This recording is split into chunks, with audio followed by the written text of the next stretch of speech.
পশ্চিমবঙ্গের স্বাস্থ্যক্ষেত্রে বড় সড় বদল। আগামী 16ই আগস্ট থেকে রাজ্য জুড়ে আনুষ্ঠানিকভাবে চালু হতে চলেছে কেন্দ্রীয় স্বাস্থ্য প্রকল্প আয়ুষ্মান ভারত প্রধানমন্ত্রী জন আরোগ্য যোজনা।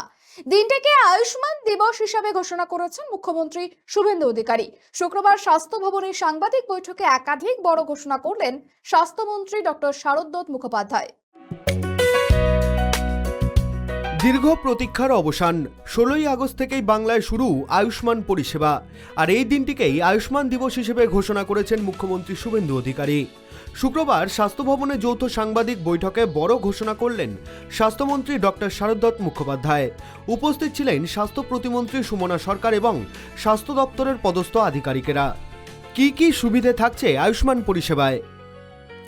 বছরে 5 লক্ষ টাকা পর্যন্ত ক্যাশলেস চিকিৎসা, পরিবারের সদস্য সংখ্যার কোনো ঊর্ধ্বসীমা নেই, পুরনো রোগের চিকিৎসাও প্রথম দিন থেকেই কভার, ভর্তি আগে 3 দিন, ছুটির পর 15 দিন চিকিৎসা খরচ বহন করা হবে।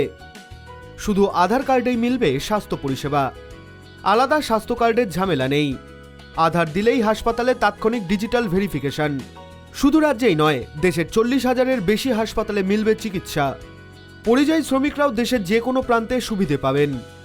তবে আয়ুষ্মানের বাইরে থাকা পরিবার পাবে মুখ্যমন্ত্রীর স্বাস্থ্য বীমা। মুখ্যমন্ত্রী স্পষ্ট করেন, আয়ুষ্মান ভারতের কেন্দ্রীয় মাপকাঠির বাইরে থাকা পরিবারের জন্য রাজ্য সরকার একই দিনে চালু করছে মুখ্যমন্ত্রী স্বাস্থ্য বীমা যোজনা।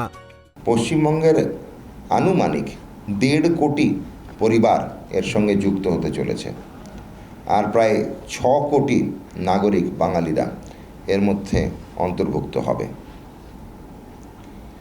এই অনন্য স্কিমের মধ্যে থেকে কেউ যদি বাদ পড়েন, যারা আমাদের এই ক্রাইটেরিয়ার মধ্যে থাকবেন না, তাদের জন্য নতুন স্কিম মুখ্যমন্ত্রী স্বাস্থ্য বীমা যোজনা একই দিনে একই সময় চালু করা হবে। স্বাস্থ্যসাথী কি বন্ধ হচ্ছে?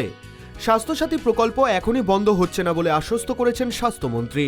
প্রচলিত পুরনো যে স্বাস্থ্য বীমা স্কিম ছিল স্বাস্থ্য সাথী, সেটা কখনো কিন্তু আমরা বন্ধ করছি না।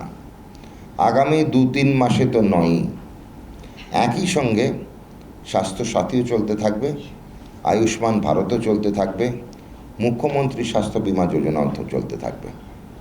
তো 3টে স্কিম একই সঙ্গে চলতে থাকবে।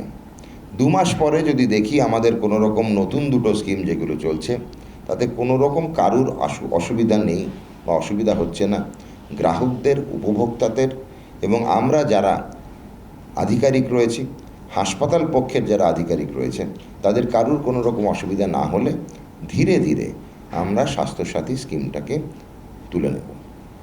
রাজ্যের প্রায় 1930টি হাসপাতাল এই প্রকল্পের আওতায় এসেছে। বেসরকারি হাসপাতালগুলিতে অযৌক্তিক বিল তৈরি বা প্যাকেজ ভাঙার মতো অনিয়ম রুখতে স্বাস্থ্য ভবনের একটি নোডাল টিম প্রতি 15 দিন অন্তর পর্যালোচনা বৈঠক করবে।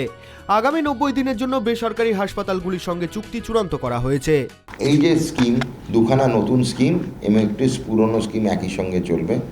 16 তারিখ থেকে চালু হয়ে যাবে। সারা ভারতবর্ষে যে কোনো জায়গায় আপনি এই স্কিম প্রচলিত। পশ্চিমবঙ্গের প্রায় 2000 হাসপাতাল বেসরকারি, প্রায় 2000 হাসপাতাল বেসরকারি এবং সরকারি মিলিয়ে এই স্কিমে আমাদের অন্তর্ভুক্ত রয়েছে।